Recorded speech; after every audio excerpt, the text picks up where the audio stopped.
Hello everybody, welcome back to another episode in the modded Minecraft survival world.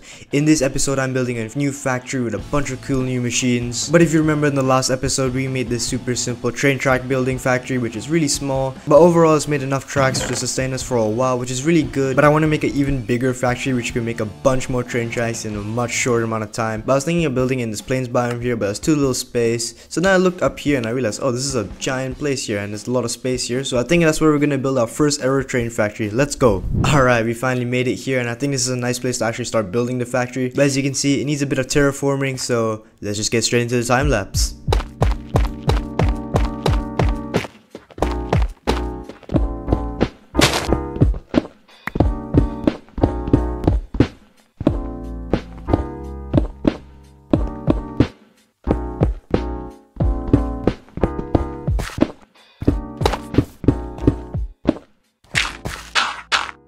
Alright, finally one time lapse later and this place is looking nice and flat and easy to build on. So let's just get started with the build. So let me place down my workbench right here, and I was thinking of using these massive brick blocks and I'll show you how they look like. They look super cool. So let me just build the first wall quickly. Alright, this is the first wall done, so you just get an idea on what the factory will look like. As you can see, look at the gradient, how the blocks just shift colors really smoothly. I really like that, which is really nice with these modded Minecraft blocks, so it helps a lot with building. Alright, I just got the second wall done, so now it looks like this, but I really need detailing because this guy looks like Kevin the Cube. But I'm gonna start off with some inside detailing first. I want to have a second floor so I can fit more machines in here, and I was thinking of having something so I can look down on the second floor as well. So let's get this done. Alright, the balcony is now completed, and as you can see I'm on the second floor. It gives a nice good view on the first floor, which is really nice, gives more flavor to this building, which I really like. But I will have to work on the floor, so I'll just do that really quick. And just like that, the floor is done. I just used some of the leftover blocks and added some detail in the floors and added some windows, so it looks really nice. But if you still go on the outside, it does still look like Kevin the Cube, which I will fix right now by adding a lot of detail on the outside. And I have to say that looks so much more better and there's so much more depth, and I changed everything inside. It looks way better and cooler. I also changed this balcony here so you can see more on the bottom floors, and I added more windows at the top, which looks honestly amazing, and I like this design way better than the last one. I also added the structure where I can fit some water wheels in so I can generate rotational power from the machines. But speaking of machines, I need to return back to base to actually get the factory and put it into this new one. Alright, I'm back at base. Now I just need to take off all these parts off, which will be really fast. Let's get these slabs here, can't forget those as the most important parts. Alright, now I'm back at the factory. I'm just gonna place this chest down right here.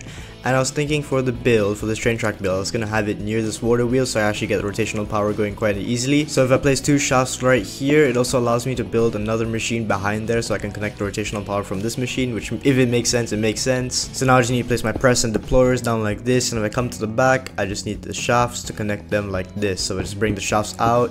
I can now just connect them with the belt like this. Yeah, this should work. Now if I get an extra belt from this toolbox here, I can just link it up like this, so now everything should be powered. And if I look here, if I zoom in, yeah, you can see everything is moving. The deployer is moving, the belt is moving, which is really good. And if I come to the back, I can see it's being connected from the water wheel, which is super helpful and nice. But I think I'm going to redirect the power down so I can change the gear ratios to make it faster. And with enough tinkering, I finally managed to do it, and I just realized this is the wrong way, so I just place this down here and this here, and oh, wrong place, like this. And yeah, as you can see, it's way faster now, which is going to be making more tracks way faster. And if I extend this out one block here, I can add a chest with a funnel, so there's a place for the train tracks to actually be stored in, which is really good. But now I want to build a second machine just back here, and the reason why I want to build that machine is because I want to make train casings. But to first make train casings, I need this machine and powdered obsidian. To get powdered obsidian, I need two crushing wheels to crush obsidian up to get the powdered form. So back at base right now, I got this mechanical crafter hooked up to this water wheel right now. So if I come to the back here and hook up a gearbox, this should start spinning and I should get my crushing wheels. So let's see.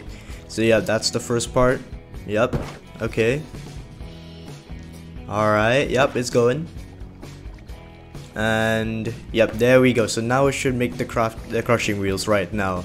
Oh wait, why is it going back? Okay, wait. I think I need to get my wrench out. So yeah, where's my wrench? Yeah, get my wrench out and have it go this way. Yeah, okay, so it should, I think it needs to go to the outside and look, yep, look at it go. So yeah, and there we go, there's my crushing wheel. So I right click, I should be able to get it. Yep, there we go. Nice guys, let's go. And I just realized, look how industrial these guys look. These guys are huge compared to me. They're like 2 blocks tall, which is really good and cool for the industrial aesthetic. But since those guys are big and bulky, I don't think these 5 water wheels can just cut it. I don't think they produce enough stress units, so we have to replace them with something bigger.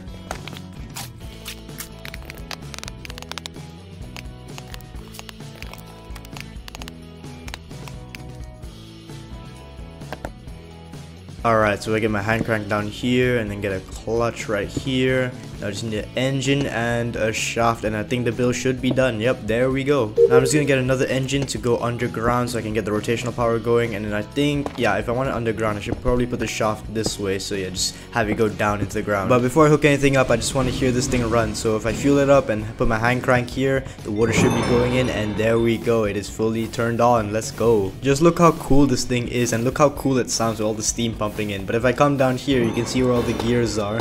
So I need to do a bit of tinkering here to get the right gear ratios for these builds, and I want a high gear ratio so we can actually produce like a lot of products really fast. So let me just do this real quick. Alright, with a little tinkering here and there, I finally got it done to a ratio I like, but as you can see, it's not spinning as fast, and that's just because there's no heat. So when I heat it up, the cogwheels will spin way faster. But if I connect this bell right here, everything else in the factory should now get powered. Now I'm just testing how fast this is. I'm gonna put some iron nuggets in here and wow, yeah, that is going really fast. So yeah, look how much train tracks are producing right now. This is way faster than that old factory. And look at that steam engine go with all the cogs and pipes pumping water and that steam engine going. That looks amazing. And honestly, in my opinion, it looks way cooler seeing a steam engine instead of a bunch of water wheels outside, which I really like as well as a bonus. Well, now that we have actual power, I think it's time to hook up these crushing wheels. So I'm gonna place them right here like this, and then I can have a chute in the ceiling so I can place obsidian to get crushed. So I come up here and dig a hole. Oh wait, this is not the right place. Yeah, right here should be good. And I just fill this back up. Now if I get a chute, and I can just place a chest above it, so everything I place in this should fall down into the crushing wheels. If I go down here,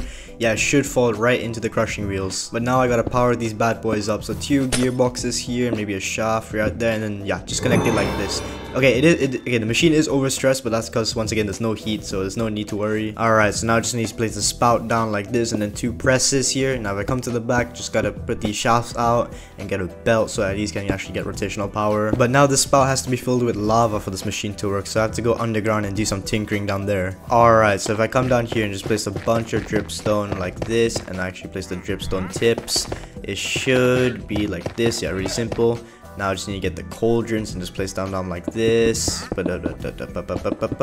I just need to fill the top with lava and enclose it so it doesn't spill. And now the lava should be dripping like this. Yeah, so now we can get some lava going. So the way it works is that the lava goes from the cauldrons into these pumps and the tube and goes into the spout. And when all is said and done, this is how it should look like. So yeah, we got the powdered obsidian, we got the lava going, and the press is working. And yeah, we are getting sturdy sheets. So yeah, this machine is a success. Now we just need a deployer to get the sturdy sheets into train casings.